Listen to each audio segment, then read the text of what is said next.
So let's look at an example with an implication. If you remember from class, an implication is if P, then Q. So you can think about this as a promise. An example of an implication would be, if you got an A in the class, I will buy you a donut. So you get a donut if you get an A, I will buy you a donut. So let's look at the truth table. So I have my P and Q, and if you remember from class, that P and Q is always the same because those are the four scenarios. So let me walk through this with a specific. So P is you get an A, we'll say on the next test. Q is I buy donuts. So there are four possible things that can happen. This first column, or this first row, says that if you get an A, I will buy you a donut. True, true. The next row says, if you get an A, I did not buy you a donut. The last one says, you didn't get an A, that's false, but I still bought you a donut. And the very last column is, you didn't get an A, and I didn't buy you a donut. That's why you're going to have all four of these situations every single time. True, true. So I'm going this way. True, true. True, false. False, true. False, false. You're always going to have those same. All right, so let's look at the actual truth table for if P, then Q. So for implications.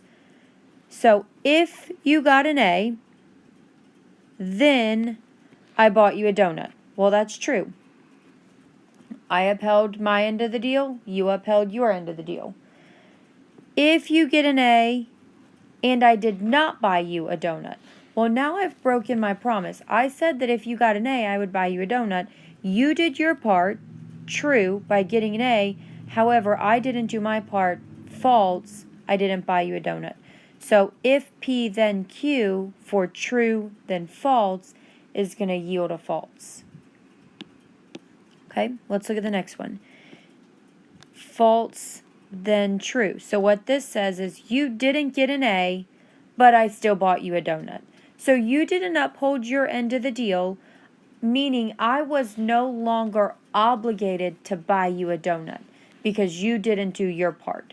So this actually is true. Again, because this first part was false, you didn't get an A, I am not obligated to buy you a donut. So I am not bound to our agreement.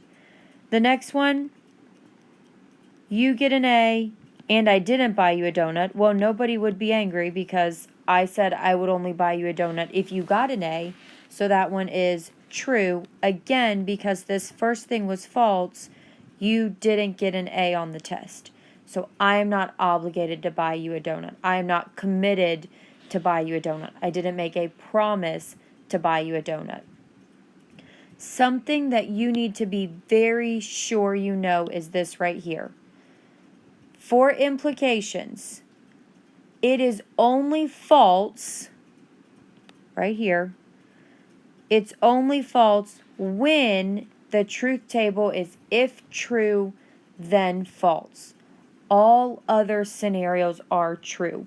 You need to make sure you write this down in your notes. That is the most stumped part of truth tables. People get this part wrong.